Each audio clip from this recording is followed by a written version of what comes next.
Imagine être suivi dans la rue par un inconnu, sans raison. Ça fait flipper. En 1969, Vito Acconci, un grand artiste contemporain de son époque, suivait des inconnus dans la rue.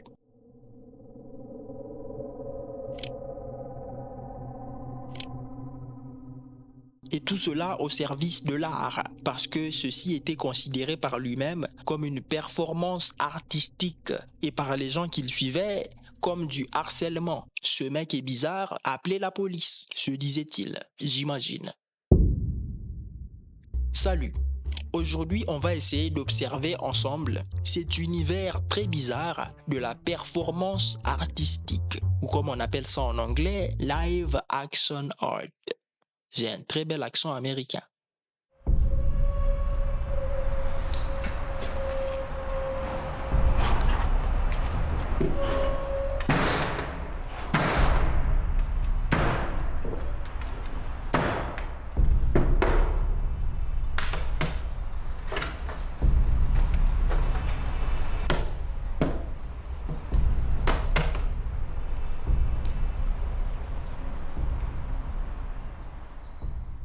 Alors, il faut d'abord commencer par définir tout ça, ok? Comment définir ces actions bizarres, dites artistiques, qu'on peut parfois confondre avec la manifestation d'un esprit démoniaque?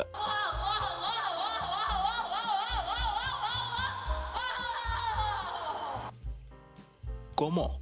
Pour ça, il faut aller sur Internet, ok? Notre ami Wikipédia nous dit ceci.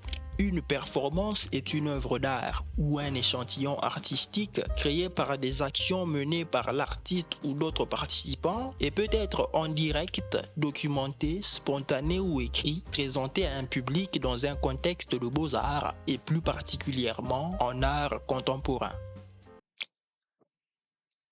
Traduction: la performance artistique est une action en direct faite par une ou plusieurs personnes devant un public au service de l'art contemporain. T'as pas compris? Eh ben c'est parce que t'es débile. 1916, l'année estimée où cet art aurait débuté. À cette époque, il y a des artistes bizarres qui font des trucs bizarres.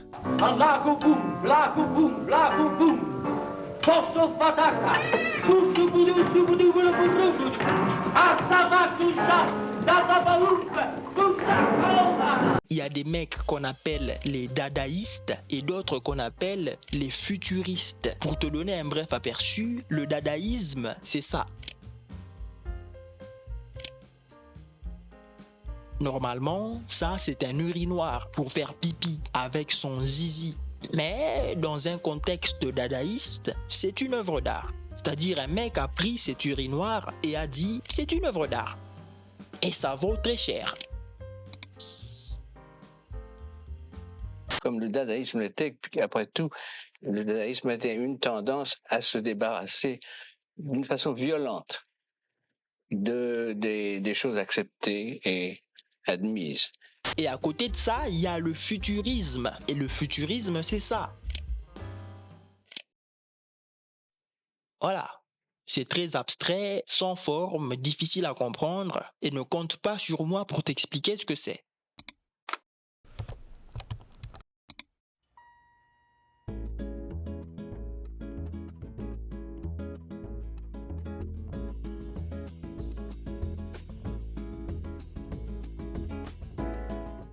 Et à part tout ça, il y a aussi ce que l'on appelle le surréalisme. Et le surréalisme, c'est ça. Voilà, débrouille-toi pour comprendre.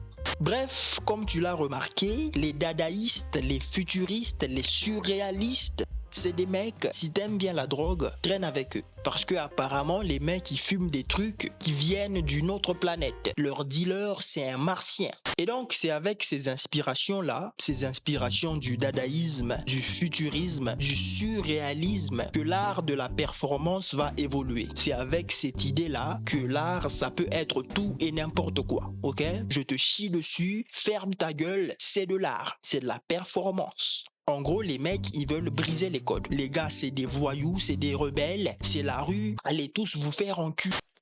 C'est un peu ça.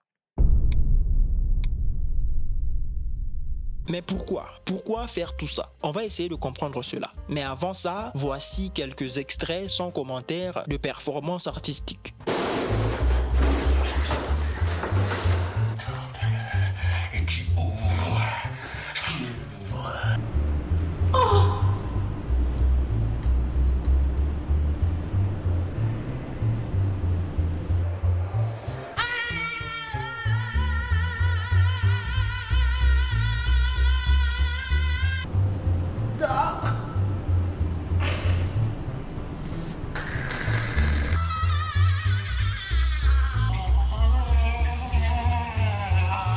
À première vue, on pourrait se dire que c'est juste pour choquer. Les mecs, ils veulent juste te choquer. Ils veulent que tu regardes leur performance, les yeux écarquillés, la bouche ouverte, que tu sois traumatisé, que t'en fasses des cauchemars, que tu fasses pipi au lit et que t'arrives plus à dormir seul dans le noir. Ils veulent bousiller ta vie, les bâtards. Et c'est logique de penser comme ça quand on voit certaines performances, comme celle de cette artiste qui s'appelle Sarah Mapelli, une performance dans laquelle elle a le corps complètement couvert d'abeilles, 10 000 abeilles précisément, sur son corps à moitié nu, et tout cela pour faire une danse.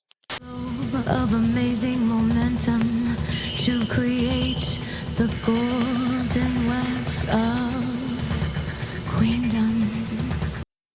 Voilà. C'est choquant. Et forcément, avec ce genre de performance, tu attires l'attention. Et du coup, on pourrait se dire que ces artistes-là, ils font ça juste pour attirer l'attention. Comme on dit souvent, ils vivent pour les caméras. La meuf, elle est là, à moitié nue, le corps plein d'abeilles. Forcément, tu regardes. Et tu regardes en te disant, là, si les abeilles attaquent, ça va être un spectacle. Elles vont lui entrer par tous les orifices. Ça sera pas beau à voir. Merde. Tout ce qui est choquant attire l'attention. On a envie de voir.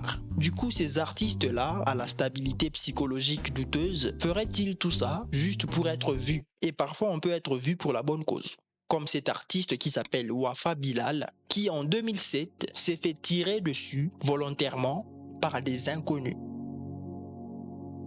En 2007, Wafa Bilal, un artiste irakien, s'est enfermé dans une pièce, tout seul, et en face de lui, il a posé un fusil.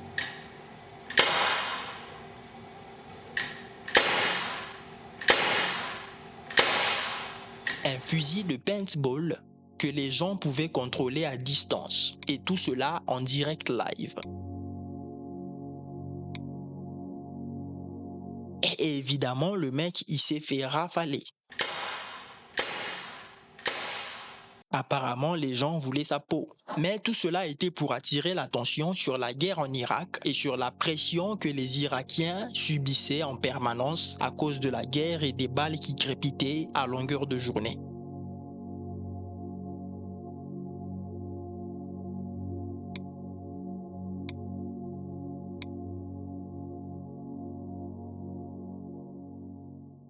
Le mec était fou, mais pour la bonne cause. Mais au fond, la performance, ça reste une passion. Il y a des gens comme toi et moi qui sont passionnés par ça. Ils aiment bien la sensation que ça procure de sortir un peu de son corps, d'être un peu fou, de retirer le masque social. C'est un peu ce que font les gens quand ils vont en boîte de nuit, se bourrer la gueule et danser. Ils se défoulent. Un mec bourré en boîte de nuit qui danse, tu le mets dans un musée, c'est une performance artistique.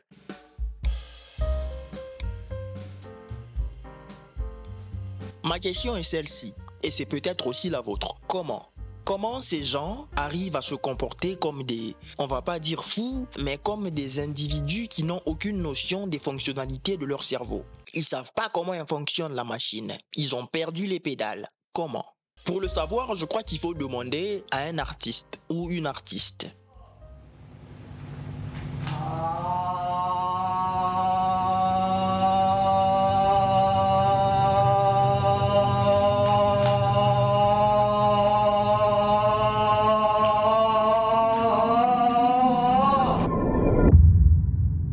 Marina Abramovic. Marina Abramović est une artiste serbe de 77 ans et c'est sûrement le visage le plus connu du milieu de la performance artistique. Ceci est une de ses performances, une performance dans laquelle elle s'assoit sur une chaise et en face d'elle se trouve une autre chaise sur laquelle d'autres personnes viennent s'asseoir à tour de rôle et elle les regarde dans les yeux, sans dire un mot.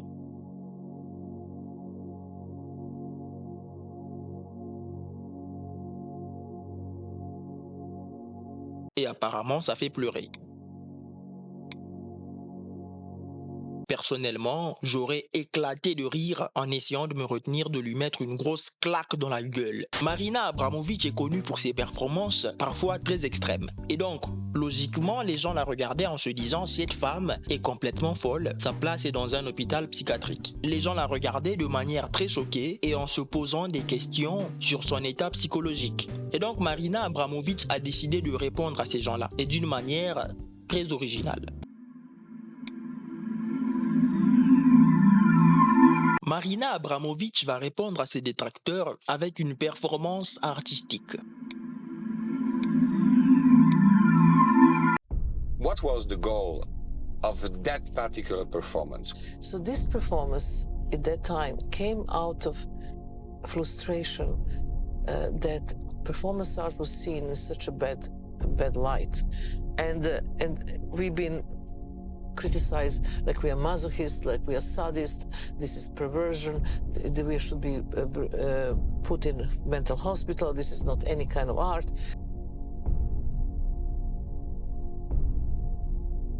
Dans cette performance, elle est debout, immobile, au milieu d'un public, et en face d'elle, elle a posé des objets inoffensifs et des objets très dangereux. Et elle, toujours immobile, elle a donné l'autorisation au public d'utiliser ces objets sur son corps à elle comme il le voulait. Et ça va un peu mal tourner.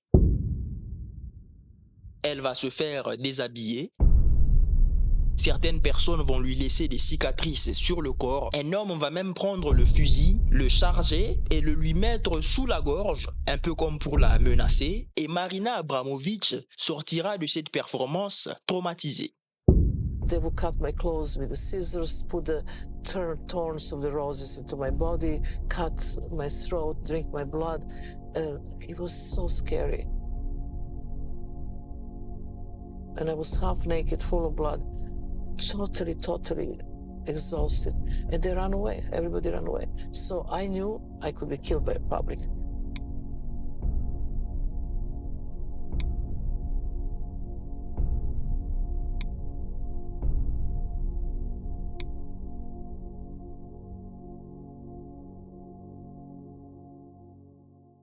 Et je trouve que c'est une très belle manière de répondre. Parce que en voyant la réaction de ce public-là, qui eux sont censés être des gens normaux, on se pose tous une question. Est-ce que ces artistes-là, ces artistes performeurs que l'on regarde souvent en se disant ils se sont échappés d'un hôpital psychiatrique, ces artistes-là seraient-ils aussi fous que nous ?